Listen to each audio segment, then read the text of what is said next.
कैला कुरतिया खेला ऐसन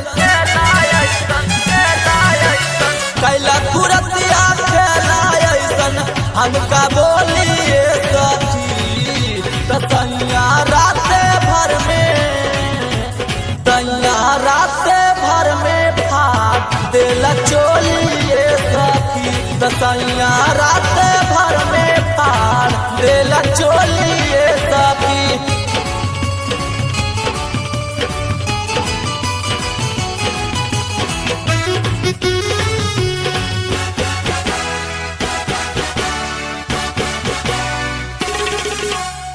ढेर दिन के रहे साथी सैया खाकुआए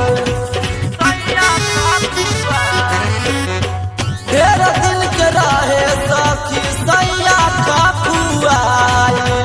हार देल चोली साथी माना खिसियाए करेला ऐसा न मिली दोबारा करेला ऐसा न मिली दोबारा हमका बोलिए सखी तैया राते भर में फाड़ देला चोलिए सखी।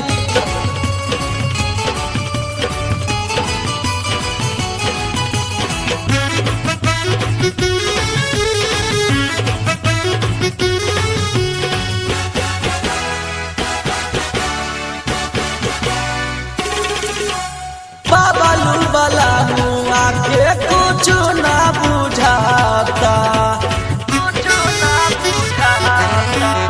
बाबलू वाला मुआ के कुछ ना बुझाता विकास बेदारा संगे दारू पी के आता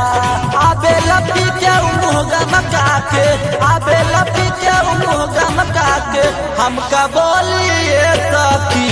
तैया राते भर में फाड़ देला चोलिए सखी तैया राते भर में फाड़ देला चोलिए सखी कैला कुरतिया खेला ऐसन हमका बोलिए सखी तैया राते भर में फाड़ देला चोलिए सखी तैया राते भर में फाड़ देला चोलिए